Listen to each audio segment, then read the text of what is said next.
नमस्कार, तहलका कुरुक्षेत्र में आपका स्वागत है। आपके साथ मैं हूं स्मिता।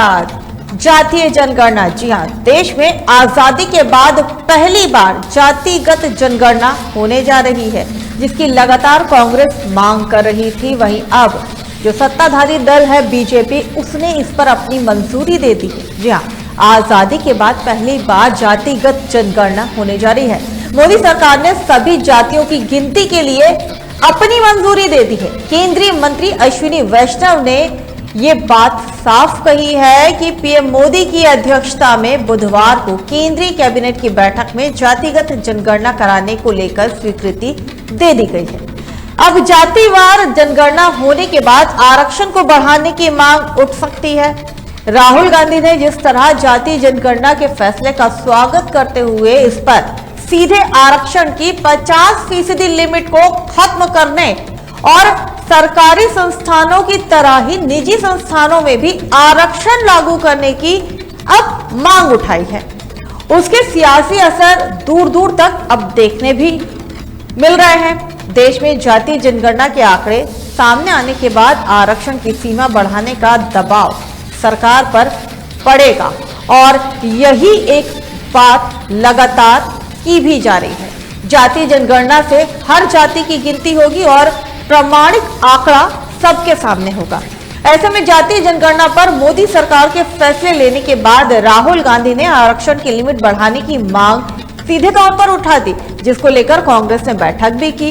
हालांकि कांग्रेस की सीडब्ल्यूसी की जब ये बैठक हुई कल, तो इसमें इस मुद्दे पर मुख्यतः और प्रमुख रूप से इस पर बात की गई, जिसमें सबने एक सुर में कहा कि हम लगातार इस मुद्दे की मांग कर रहे थे कि जातीय जनगणना होनी चाहिए, जिसकी मांग लगातार की जा रही थी। आपको बता दें, देश में पहली बार हो रहा है। साथ में इसके अलावा देश में इससे पहले भी जातीय जनगणना हुई थी, लेकिन वो अंग्रेजों के समय हुई थी। यानी कि 1931 में अंग्रेजों ने जातीय जनगणना को करवाया था। उसके बाद देश में जातीय जनगणना नहीं हुई है।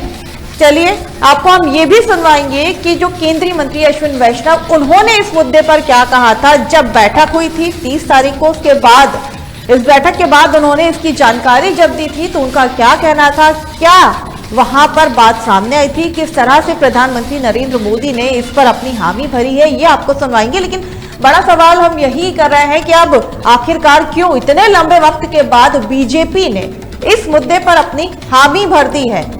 क्या इसका सीधा असर बिहार के चुनाव पर पड़ेगा, या ये दूरदर्शिता को देखते हुए लोकसभा और विधानसभा चुनाव के मद्देनजर बीजेपी ने इस कदम को उठाया है। आपको बता दें, जातीय जनगणना की मांग कांग्रेस ने लगातार की है।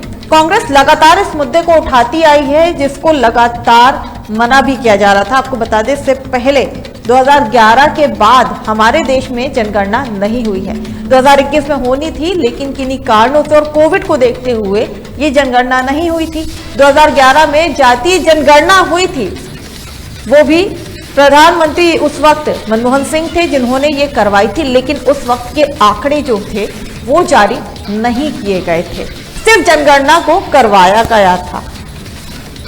और साथ में अब आपको हम ये भी बता दें कि अश्विनी वैष्णव ने क्या कहा है, वो आपको सुनवाते हैं। जब ये बैठक हुई थी 30 तारीख को, प्रधानमंत्री मोदी ने कैसे अपनी परमिशन दी थी, वो सुनते हैं पहले।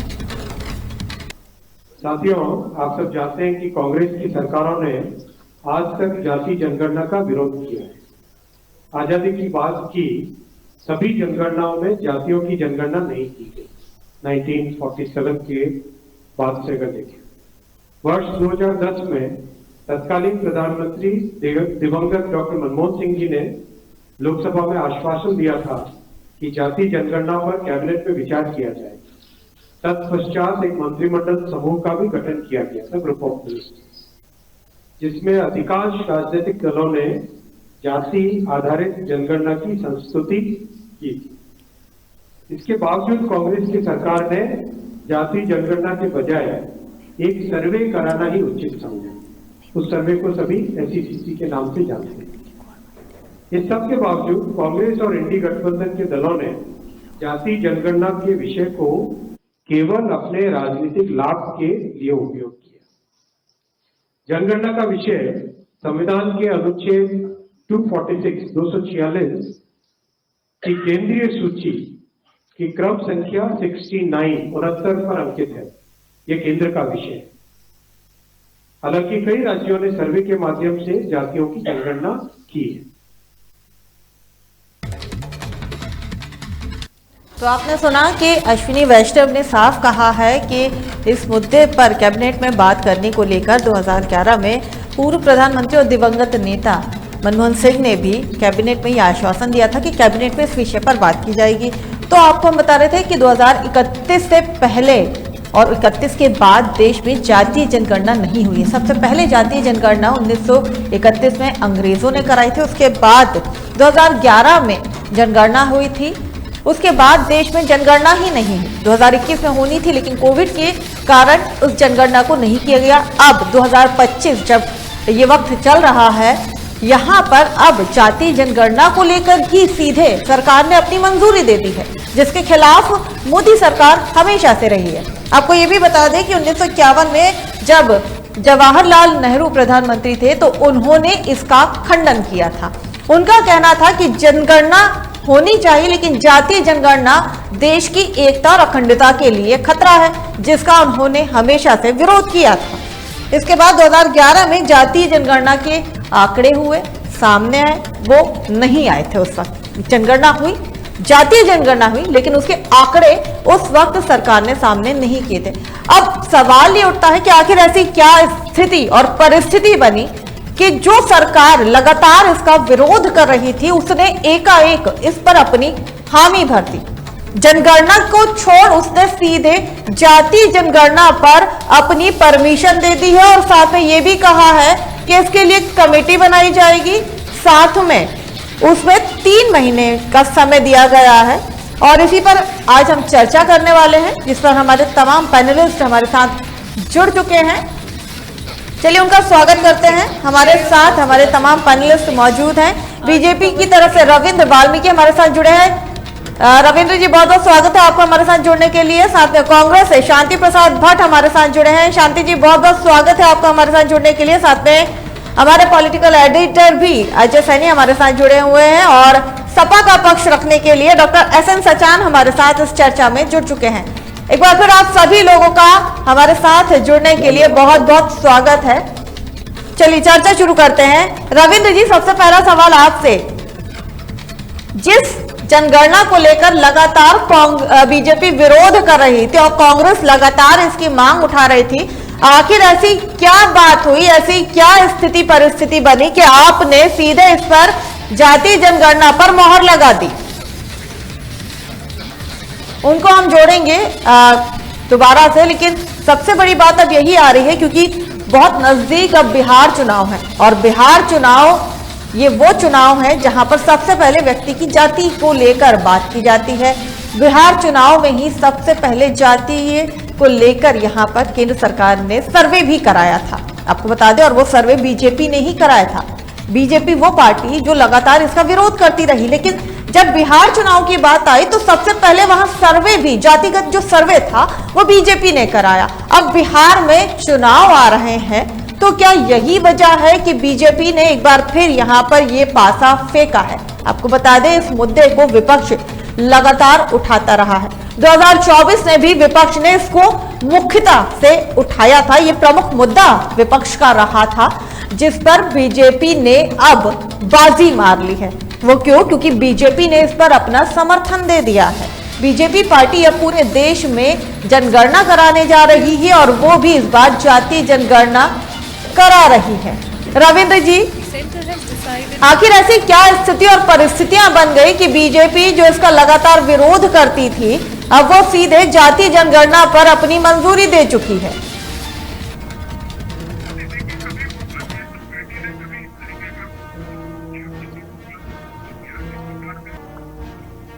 आपकी आवाज नहीं आ पा रही है रविंद्र जी।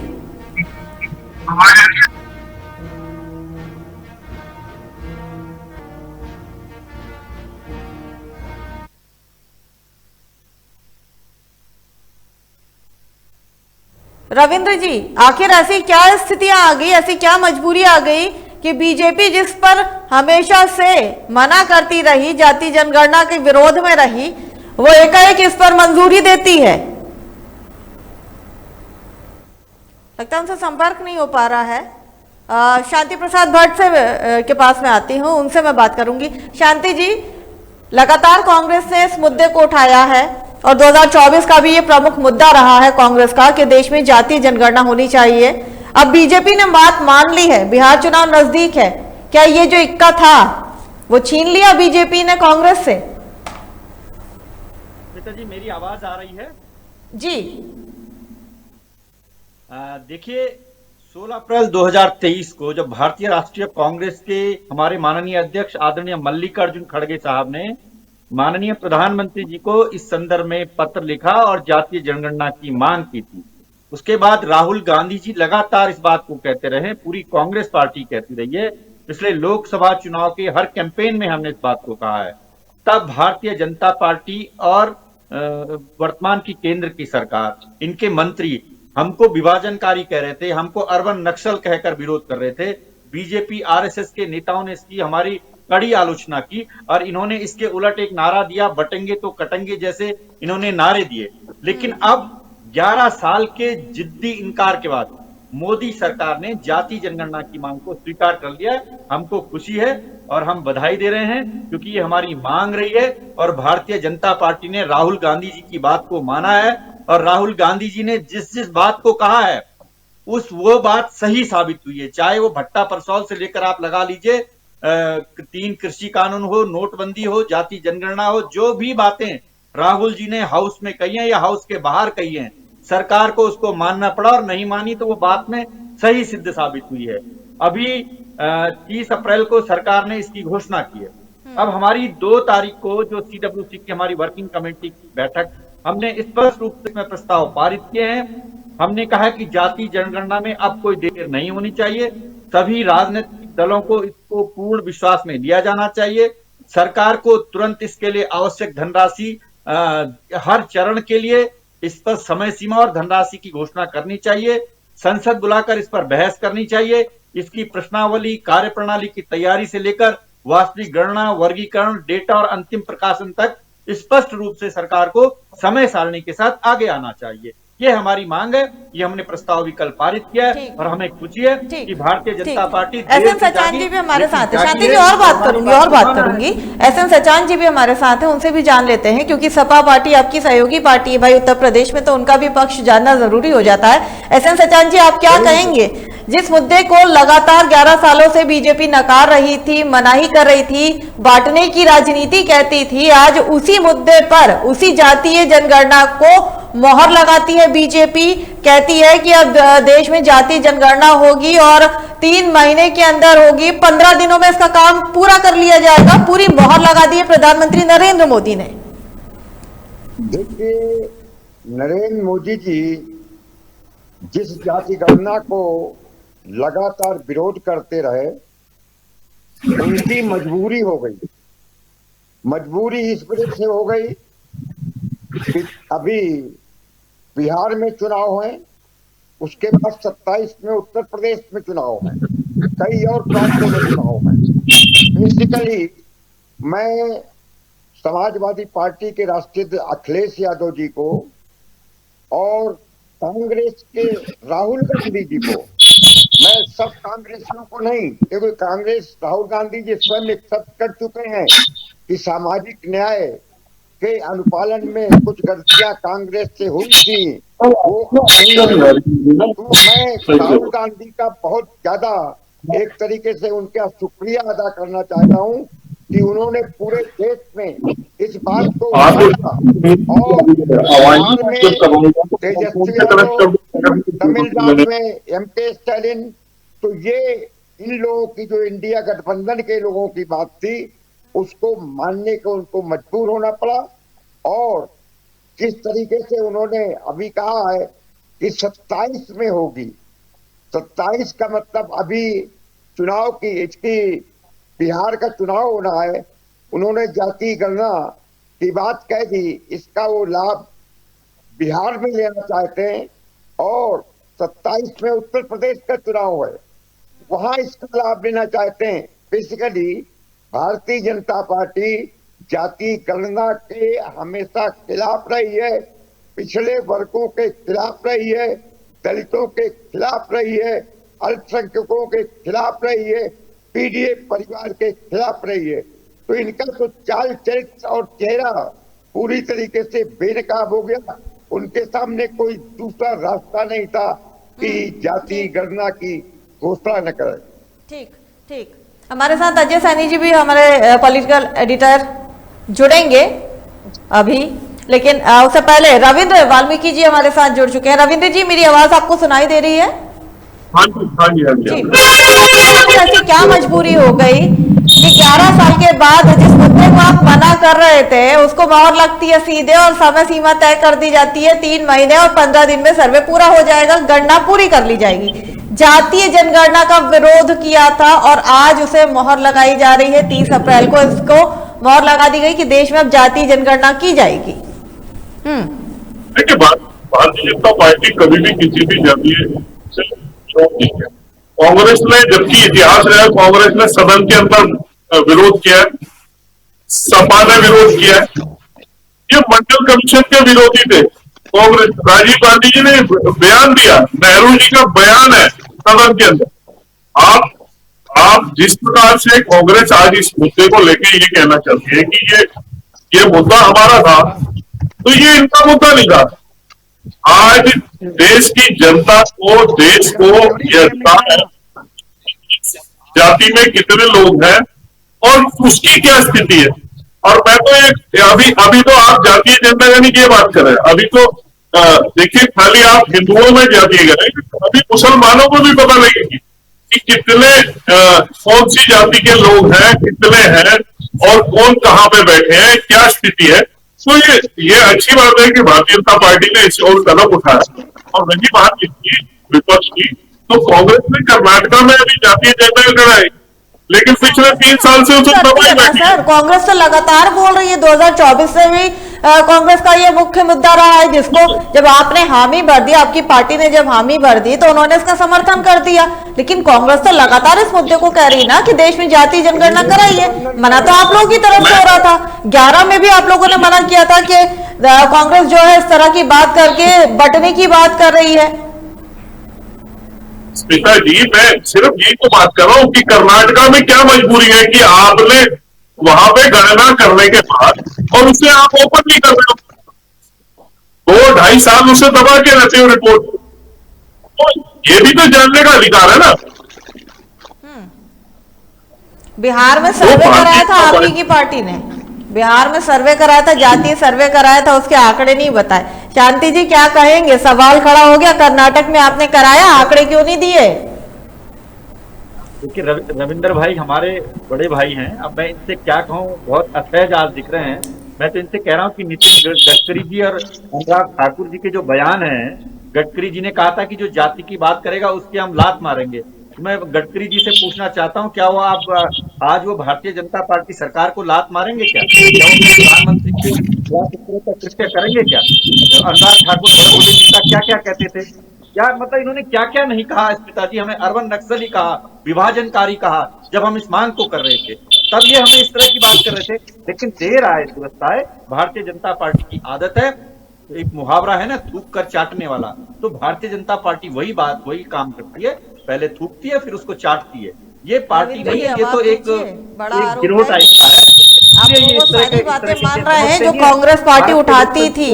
देखिए, बड़ा स्टेटमेंट दे रहे हैं शांति जी बीजेपी और आपकी पार्टी को लेकर। ये यहाँ के लोगों में रचा बसा लोकतंत्र है, जिसको ये विखंडित करना चाहते हैं।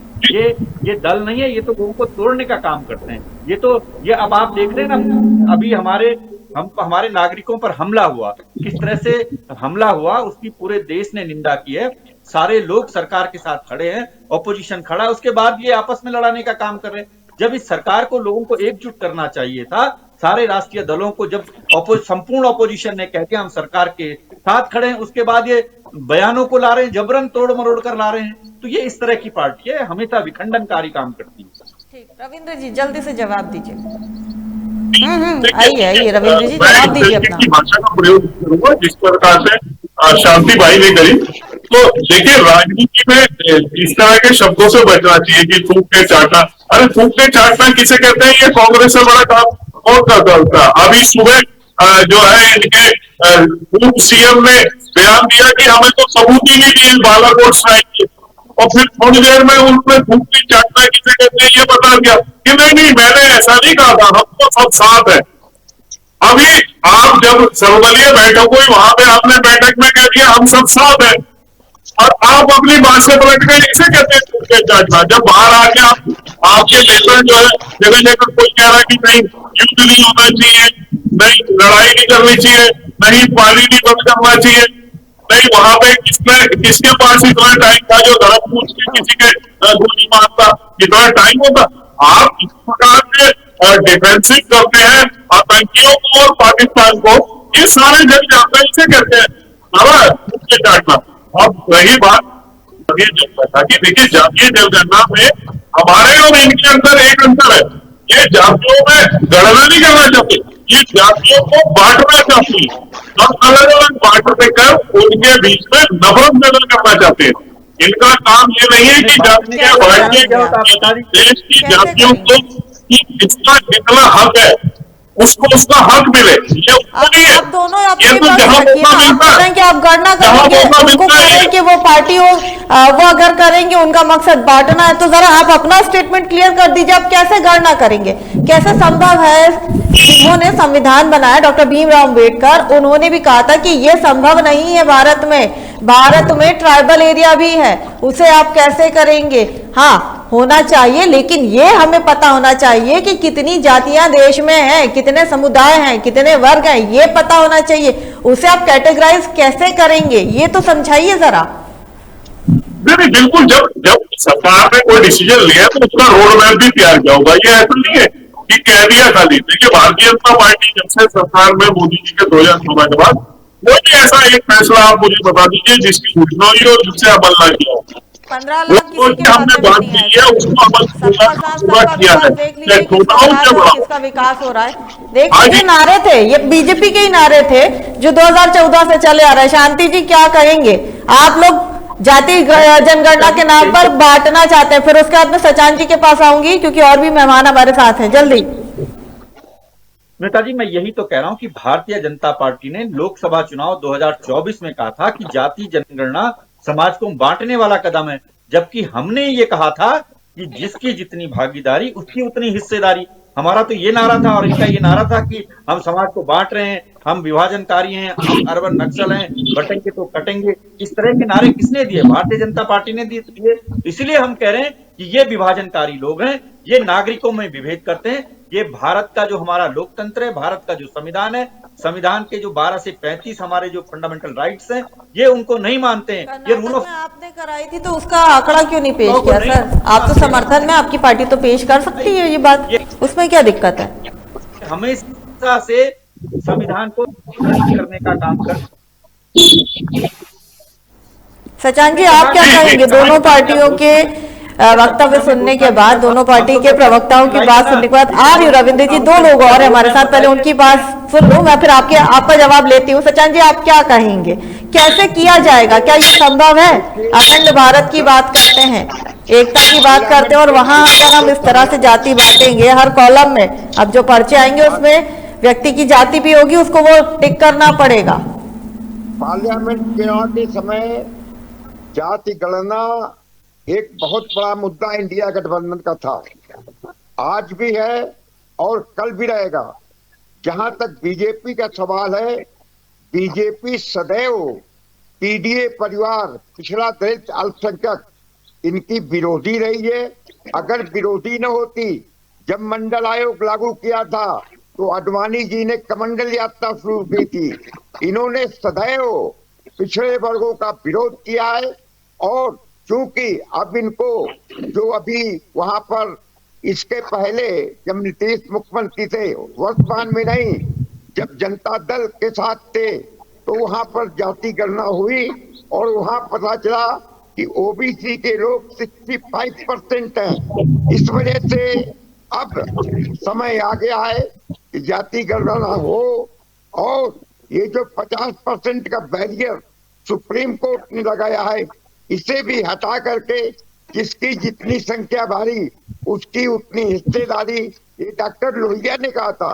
समाजवादी पार्टी के लोग और समाजवादी सिद्धांतों के लोग, चाहे वो जनता दल हो, चाहे वो समाजवादी पार्टी हो, चाहे अन्य दल हो, इवन कांग्रेस, मैं राहुल गांधी को पूरा धन्यवाद दूंगा कि उन्होंने एक्सेप्ट किया कि बिना जाति गणना, क्योंकि ये जाति एक इकाई है जिसके आधार पर हम देश को एकीकृत और अखंडता की तरफ ले जाएंगे।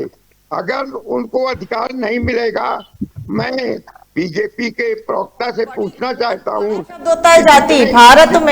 भारत देश में जाति पूछना, अरे धर्म पूछने के नाम पर तो चाकू छुरी चल जाते हैं, तलवारें चल जाती हैं, यहाँ व्यक्ति की जाति पूछी जाएगी। सोचिए कितना बड़ा मुद्दा है ये।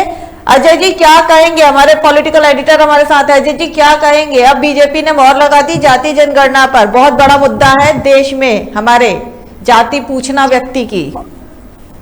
मैं आपको बता दूं, बिल्कुल सही आपने कहा कि लेकिन जाति जनगणना सबसे पहले कांग्रेस सरकार ने, कांग्रेस 2012 में कांग्रेस सरकार जब मनमोहन सिंह प्रधानमंत्री थे तो उन्होंने ये जाति जनगणना की मोहर लगाई थी। लेकिन उसके बाद फिर 2014 में बीजेपी सरकार आई तो इन्होंने इसका विरोध किया। लेकिन अब फिर बीजेपी ने जो है जाति जनगणना की घोषणा कर दी और मोहर लगा दी। लेकिन जहाँ देखा है तो जाति जनगणना, आपको रोकती हूँ, एक बाइट हमारे पास है। नितिन गडकरी ने इस पर क्या कहा था, पहले वो सुन लेते हैं, फिर आपके पास आती हूँ मैं। पहले हम ये बाइट सुनते हैं। बहुत जाति वाले लोग मुझे मिलने के लिए आते हैं, तो मैंने उनको सबको मिलकर 50,000 लोगों में कह दिया, जो करेगा जात की बात उसको कस के मारूंगा लात।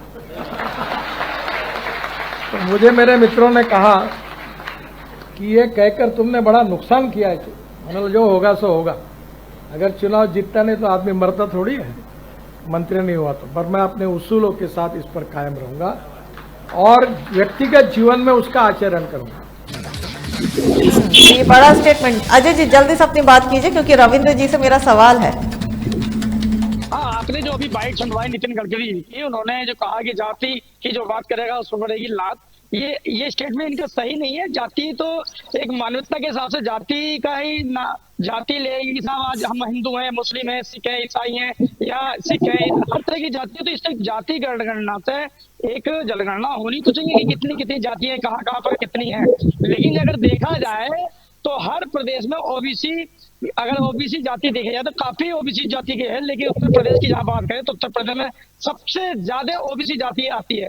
तो बात सही है, सरकार ने इस पर मोहर लगाई कि जाति करानी चाहिए। लेकिन बीच में पिछले जब कांग्रेस सरकार थी तो इन्होंने विरोध किया था। लेकिन इस बार कांग्रेस जो है, जब इन्होंने बीजेपी ने इस पर मोहर लगा दी तो कांग्रेस और भी पार्टी के साथ है उसमें था। रविंद्र जी ये स्टेटमेंट आपने सुना, पहले आपको अश्विनी वैष्णव की हमने बाइट सुनाई, अब आपने नितिन गडकरी जी की भी बाइट सुन ली। तो क्या यहाँ पे कोऑर्डिनेशन की कमी आ गई क्या बीजेपी में? प्रधानमंत्री नरेंद्र मोदी और नितिन गडकरी के बीच में क्या कोऑर्डिनेशन नहीं हो रहा है क्या? ये जो स्टेटमेंट आ रहे हैं सामने इस तरह से बीजेपी। देखिए गडकरी जी ने साफ कहा है कि जो जाति की बात करेगा, देखिए कांग्रेस जिस प्रकार के जातियों में बांट के लड़ाई कराना चाहती थी, ये उसके खिलाफ दिया हुआ बयान है कि जो जाति की बात करेगा उसके लाभ लगेगी। कि जिस प्रकार से जातियों को लड़वाने का काम, तुम्हारी जाति ये है, तुम ऐसे हो वैसे हो, तो जिस प्रकार, और अभी मेरे साथी ने कहा कि जिसकी संख्या भारी उसकी उतनी हिस्सेदारी। अरे भाई ये काम नेशनल हेराल्ड में भी करते थे, हजारों लोग शेयर धारक थे, आप एक ही परिवार के शेयर होल्डर रह गए, एक के बाद 6%, एक के बाद 24%। आप बताइए संख्या कहाँ भारी की? जो भारी संख्या थी उनका तो सब लपेट के आप आ गए। आप बता रहे जिनकी संख्या भारी उसकी उतनी हिस्सेदारी तो भोजनों में रहेगी। एक के बाद 70%, एक के बाद 24%, बाकी जिनकी भागीदारी थी वो उनका तो पता ही नहीं, वो बेचारे गए काम। आज ईडी के चक्कर लगा रहे हो और फिर कहते हो कि जो है कुछ सही काम नहीं कर रही है, ईडी सही काम नहीं कर रही है। तो भैया आप कम से कम जो कहावत बताते हो उसको अपने ऊपर भी लागू करके देखो। तो ऐसा नहीं है, आप ये भी सूरत में समझ लीजिए। तो मजबूरी इसका क्या कितना है? आज मजबूरी क्या हमारे है? देश का 24 को प्रधानमंत्री गुरुवार मोदी का सबमिट हुआ क्या ना, है? आप काउंट कर लीजिए, महीने काउंट कर लीजिए, अभी तो 5वां महीना चल रहा, मई है, अप्रैल दिसंबर में खत्म हुआ है 24 तक तो मना ही थी, तो 24 तक तो मान ही नहीं रहे थे आप लोग जातीय जनगणना पे। जनगणना पे तो मानना समझ में आता, लेकिन जातीय जनगणना पे तो मान ही नहीं रहे थे आप लोग। ऐसी क्या मजबूरी आ गई? बिहार चुनाव है इसलिए? नहीं, बिहार चुनाव में तो बिहार में खुद जातीय जनगणना करी थी जब लालू जी और नितिन जी दोनों उसमें थे, तो आप बताइए ना, तब हमने चुनाव लड़ा, हमारा प्रदर्शन देख लीजिए आप उसके बाद। तो ये कोई आधार नहीं। देखिए, आज कोई भी जाति के लिए कहीं कोई वैमनस्य फैलाने का काम करेगा, जाति के नाम पे कोई आपस में दूरी बनाने का काम करेगा, जाति के नाम पे नफरत फैलाने का काम करेगा, तो 100% उसे जनता भी लात मारेगी और उनके लोग भी लात मारेंगे। आज किसी भी तरीके से लोग जाति के नाम पे बंटवारा नहीं चाहते। ये आपको एक बार फिर मैं बाइट सुनवा रही हूँ, आप अपने स्टेटमेंट पे रहिएगा। ये बाइट नितिन गडकरी की एक बार बहुत फिर जाति सुनते हैं। वाले लोग मुझे मिलने के लिए आते हैं, तो मैंने उनको सबको मिलकर 50,000 लोगों में कह दिया, जो करेगा जात की बात उसको कस के मारूंगा लात। तो मुझे मेरे मित्रों ने कहा कि ये कहकर तुमने बड़ा नुकसान किया है। मतलब जो होगा सो होगा, अगर चुनाव जीतता नहीं तो आदमी मरता थोड़ी है, मंत्री नहीं हुआ तो। पर मैं अपने उसूलों के साथ इस पर कायम रहूंगा। और क्या कहेंगे इस पे? अब यहाँ पर बात इतनी बड़ी है क्योंकि छोटे मंत्री नहीं है, छोटे मंत्री नहीं है नितिन गडकरी। उन्होंने कहा है कि इसमें जो भी व्यक्ति जात की बात करेगा उसे लात मारी जाएगी। प्रधानमंत्री भी आते हैं, 50,000 लोगों के सामने वो स्टेटमेंट कहते हैं, साथ में ये भी कहते हैं कि अगर चुनाव जीतना है तो उसके लिए इंसान मर जाएगा, आदमी मरेगा थोड़ी ना, वो अपने उसूलों पर है। अब जरा ये समझाइए, यहाँ कौन किसको लात मारेगा? नितिन गडकरी मोदी जी को या मोदी जी नितिन गडकरी जी को लात मारेंगे? कौन किसके विरुद्ध है, कौन किसे लात मारेगा? मैं वही बात कह रहा हूँ, बार बार कह रहा हूँ। देखिए, जिस प्रकार से कांग्रेस हो गए, सपा हो गए, भाजपा हो गए, अन्य दल हो गए, जो जातियों की बात करके जाति समाज के राजनीति करना चाहते हैं। आपके सेंटर मिनिस्टर का स्टेटमेंट है ये, तो आप खुद सोचिए ना, वो खुद कह रहे हैं इलेक्शन जीतने के लिए इंसान मरता थोड़ी ना है। मैं बता रहा हूँ ना, देखिए जैसे जैसे जैसे बिहार में चुनाव होता था, वो कहते थे ना, एक यादव और मुस्लिम जब गठबंधन कि यादव और मुस्लिम इकट्ठे, उसकी जातियों में ऐसे बांटते थे। अब जैसे पीडीए इन्होंने बना दिया यूपी में कि उन्होंने कहा कि ऐसे ऐसे बना, तो ये जातियों में जो बांटनी करने का काम है उसके खिलाफ की बात कही थी, और ये बात समझ में रहेगी। और जातियों में कैसे बात दीजिए, कौन पार्टी जाति से की बाहर गणना जाएगा ये तो और बता जातियों में दीजिए, बैठ इतने के बड़े नफरत स्टेटमेंट के बाद फैलाना, ये में। दोनों अलग काम है। ये दोनों अलग चीजें हैं। देखिए, आप इन दोनों को मिक्स ना करिए, ये मिक्स होता है, कोई बातें जो है फिर लगने लगती है। जातीय जनगणना होनी चाहिए, तो आपको पता लगना चाहिए। मुझे लगता है आपके पास जवाब नहीं, शांति जी से जवाब ले लेती हूँ मैं। शांति जी क्या करेंगे? इतना बड़ा स्टेटमेंट दिया है, इस्तीफे की मांग की जाएगी और किससे करेंगे? मोदी जी से या नितिन गडकरी जी से? इतना बड़ा स्टेटमेंट है, दोनों के अलग स्टेटमेंट। और जी, मैंने तो पहले ही इस बात को कहा है कि नितिन गडकरी का ये बयान है, अनुराग ठाकुर का ये बयान है, अब या तो इन नेताओं को इस्तीफा दे देना चाहिए या राजनीतिक रूप से संन्यास लेना चाहिए। और गडकरी जी ने कहा है, आगे भी उन्होंने कहा, बीजेपी से इस्तीफा मांग रहे हैं क्या शांति जी? मैं इस बयान पर अडिग रहूंगा, वो अडिग रहे अब इस बयान पर। बेचारे वाल्मीकि जी जो हमारे भाई हैं, इनका इससे ये बेचारे तो फंस गए इस पर, ये क्या बोलेंगे।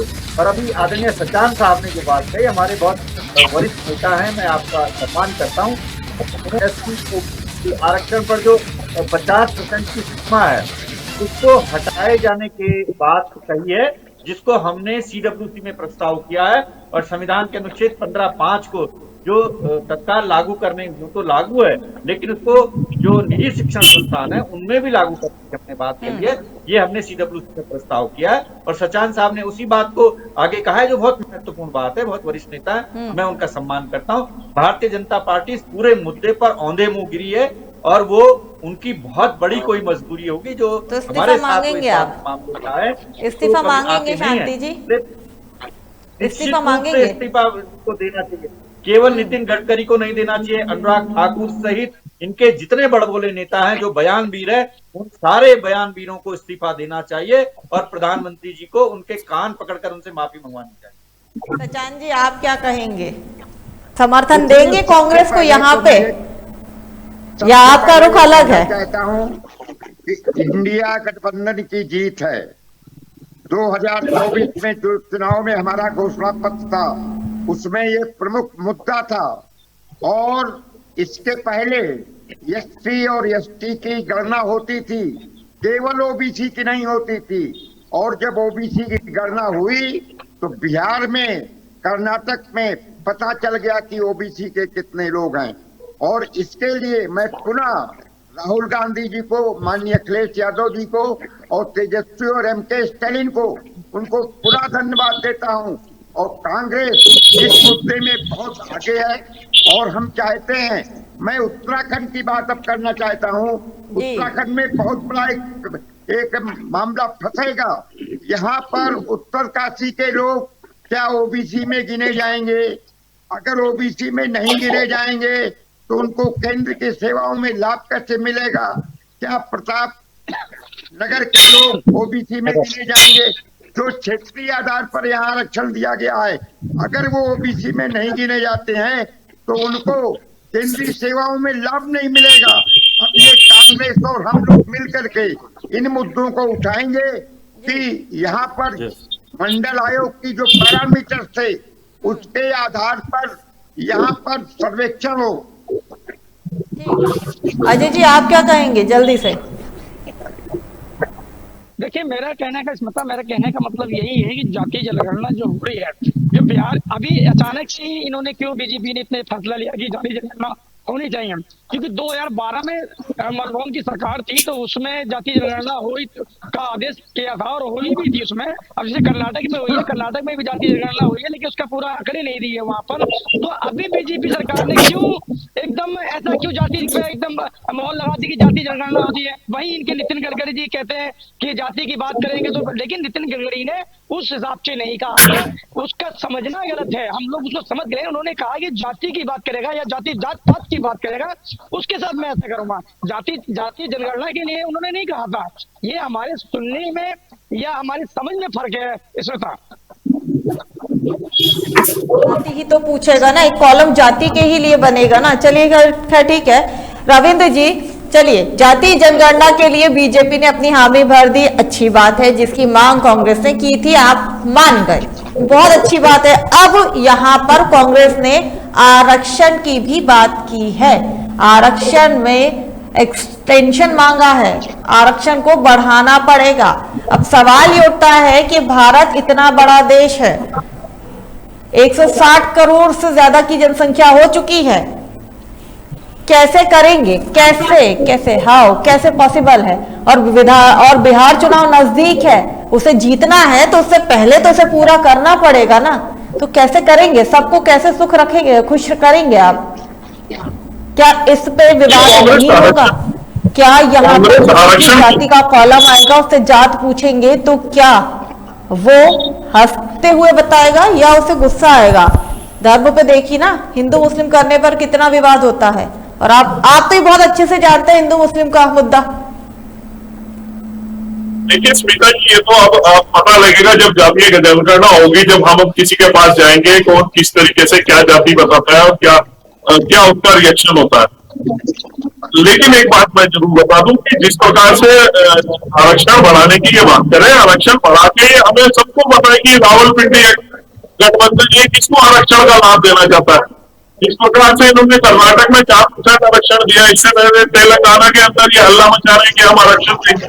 तो ये आरक्षण का लाभ किस वर्ग को देना चाहते हैं? देखिए, आरक्षण का लाभ तो बाबा साहब भीमराव अम्बेडकर ने सिर्फ जो है हिंदू जाति के लिए और फिर उसके बाद में वो और उनके लिए किया गया। हाँ, बाकी धर्म के आधार पर जाति का उल्लंघन नहीं किया गया था, लेकिन आज कांग्रेस धर्म के आधार पर जो है आरक्षण देने का, चाहे कर्नाटक में हो चाहे तेलंगाना में, और समय समय में ये ऐसा करते हैं। तो ये आरक्षण अगर इनको बढ़ाना पड़ेगा, अगर ये बढ़ाएंगे तो ये सिर्फ अनुसूचितों के लिए या अन्य जातियों के लिए नहीं होगा। ये बिल्कुल क्लियर है। ये होगा तो उनके लिए होगा ये ये ये धर्म के आधार पर राजनीति लेके और वोट बैंक की राजनीति करते, इससे ज्यादा कुछ नहीं करना चाहते। और आप मेरी तो ये बात में बताइए जवाब कि इन्होंने करेंगे दिया नहीं कैसे, कि आप कर्नाटक करेंगे में जो कैसे? जातीय क्या जनगणना यहाँ थी, पर उसका क्या चलिए किया? चलिए कांग्रेस कर रही ना जाति की, कांग्रेस कर रही है ना, कांग्रेस बांटती है धर्म की बात। चलिए आपकी बात मैं मान लेती हूँ। मेरा सवाल तो ये है ना सर कि आप उस भारत देश में जहां पर आदिवासी भी रहता है, जहां पर क्षेत्रीय भी है, थोड़ी दूर चलकर भाषा बदल जाती है, कभी बुंदेलखंड आ जाता है, कभी पश्चिम उत्तर प्रदेश आ जाता है, कभी पूर्वांचल आ जाता है। इतनी सारी चीजें हैं, इतने सारे आदिवासी, इतनी सारी जातियां, इतनी सारी कैटेगरी है, इन्हें कैसे करेंगे, इसे कैसे शामिल करेंगे? इनको आरक्षण मिलेगा कि नहीं? आदिवासी लोग भी तो हमारे भारत का हिस्सा है, जो क्षेत्रीय लोग हैं वो भी तो भारत का हिस्सा है, वो भी तो भारत के नागरिक हैं, उन्हें भी तो आपको लाभ देना होगा ना, क्योंकि वोट तो वो भी देते हैं आपको। बिल्कुल आपको के हिसाब से जैसा संविधान ने वर्णन किया उसके हिसाब से सबको उसको दिया। आप मुझे बताइए कि धारा 370 हटने के बाद एक बहुत बड़े समाज के, जिस समाज से मैं आता हूँ वाल्मीकि समाज, वंचित था वहां पे हमारे समाज के लोग, वहां पे जम्मू और कश्मीर में, कि जहां पे उनको आरक्षण का लाभ ही नहीं मिलता। आज आरक्षण का लाभ मिलना शुरू हुआ है, संविधान लागू हुआ। ऐसी कई सारी यूनिवर्सिटी है भारत देश में जहाँ पे लोग दूसरे लोगों को ऐसी जो वाल्मीकि हैं, जो दलित और शोषित लोग हैं, उनको बीजेपी के नेता ही दबाते हैं। मैं बोलना नहीं चाहती हूँ, उन्हें यूरिन पिलाया जाता है, ये खबर बहुत चली थी, और जिसने पिलाया था वो बीजेपी का नेता था। जिसे प्रताड़ित किया गया था वो आम आदमी था, वो दलित था। अब बोलिए आगे, आप अपनी बात रखिए। अर्जेंट काम आ गया कोई। हाँ वो पता है उन्हें, अग्रवाल जी को पता है। मुझे आवाज क्लियर आ रही है? फिर मैं शांति जी के पास आती हूँ। जी रविंद्र जी जी सुन पा रहे हैं? जी, मुझे आपका प्रश्न नहीं समझ आया, मेरे को आवाज क्लियर नहीं आई आपकी। ठीक, मेरा सवाल ये है कि आपने जम्मू कश्मीर की बात कर दी कि वहां पर जब 370 हटी है तब लाभ मिलना चालू हुआ है, लेकिन जिन स्टेट्स में बीजेपी की सरकार है वहां पर तो दलित और शोषित लोगों को साथ अत्याचार होता है, और अत्याचार करते बीजेपी के नेता है। लास्ट कमेंट है ये मेरा, जल्दी से ये लास्ट आंसर। देखिए जहां पार्टी की सरकार है वहां एक नीति के साथ काम होता है, सबका साथ, सबका विकास और सबका विश्वास, सबको समान रूप से लाभ देने का। भारतीय जनता पार्टी की सरकार थी जिसने 10% ऐसे निर्बल स्वर्ण लोगों को आरक्षण देने का काम किया, बगैर किसी का आरक्षण काटने, बगैर किसी के आरक्षण के अंदर कोई ऐसा प्रावधान किया, तो ऐसे लोगों को भी ढूंढने का काम किया। तो ऐसा नहीं है कि भारतीय जनता पार्टी के शासन काल में, भारतीय जनता पार्टी की सरकारों में कहीं भी किसी भी प्रकार के किसी लोगों को आपत्ति होती हो या किसी प्रकार के किसी लोगों के साथ कोई ऐसी घटना होती हो। हाँ, ये जरूर है कि जो शांति के साथ समझौता करेगा, जो गुंडाई करेगा, दबंगाई करेगा, लोगों को परेशान करेगा, उसके साथ तो भारतीय जनता पार्टी की शासन वाली सरकार है, वही सलूक करेंगी जो एक अपराधी के साथ किया जाए। शांति प्रसाद जी जल्दी से आपका स्टेटमेंट, जल्दी से रिएक्शन आपका इस पर। बीजेपी जीत जाएगी बिहार चुनाव को देखते हुए ये पैतरा फेंका गया है, ये पासा है। बात कही है। देखिए स्मिता जी, हमने जो संवैधानिक प्राविधानों की बात की है और हमारी सीडब्ल्यूसी ने जो प्रस्ताव भी किया है 2 तारीख को, स्पष्ट रूप से कहा है कि भारत के संविधान का अनुच्छेद 15(5) को तत्काल प्रभाव से पूर्ण रूप से लागू करें। यूं तो लागू है, लेकिन जो निजी शिक्षण संस्थान है उनमें जो विद्यार्थियों की सीमा है आरक्षण की, उस पर वहां भी वो ठीक से लागू हो, ये बात हमने कही। और SC ST और OBC के लिए जो 50% की सीमा है उसको हटा दिया जाए, ये बात हमने अपने प्रस्ताव में कही है। इसमें गलत क्या है? और अभी सचान जी यहाँ बैठे हैं, बहुत विद्वान लीडर हैं, उन्होंने एक बहुत अहम बात कही है, अगर आप उसको माने। उन्होंने कहा कि जब OBC की गणना होगी तो उत्तराखंड में जो स्टेट OBC है उसकी गणना कैसे हो पाएगी? क्योंकि हमारी जो 4% उत्तराखंड की जनसंख्या है OBC की, उसकी गणना तो होगी, लेकिन जो स्टेट ने OBC घोषित किया वो केंद्रीय सूची में नहीं है। और बहुत दिनों से मांग हो रही है, प्रताप नगर है, धौलधार का इलाका है, उत्तरकाशी का इलाका है, इन मांगों को लेकर, और हमारे उधर चमोली का इलाका है, इन बातों को लेकर बात हो रही है कि इनको केंद्रीय सूची में लाया जाए। और केंद्र में भी भाजपा की सरकार है, राज्य में भी भाजपा की सरकार है, इनके नेता यहाँ आकर घोषणा करते हैं कि हम इसको केंद्रीय ओबीसी में लाएंगे, चुनाव के वक्त घोषणा करते हैं और फिर अपनी बात को पूरा नहीं करते हैं। तो यही बात तो सचान जी कह रहे हैं कि एक नई लड़ाई लड़नी पड़ेगी हमको। भाई एक तरफ हम स्टेट में ओबीसी और केंद्र में नहीं है, तो लाभ कैसे मिलेगा? सचान जी जल्दी से आपका रिएक्शन, अगर आप हमारे साथ हैं तो छोटा सा रिएक्शन बस। देखिए, उत्तराखंड की जो क्षेत्रीय आधार पर ओबीसी घोषित किए गए हैं, उनको केंद्र की सेवाओं में, केंद्र की सूची में लाया जाए। और इसके साथ ही साथ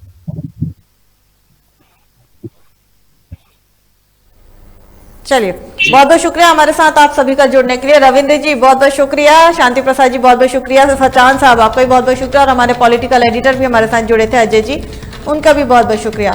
तो आखिरकार लंबे वक्त के बाद बीजेपी इस बात पर राजी हो गई है कि अब देश में जनगणना होगी, और इस बार जो जनगणना होगी वो जातीय आधार पर होगी, यानी कि अब व्यक्ति से उसकी जात भी पूछी जाएगी।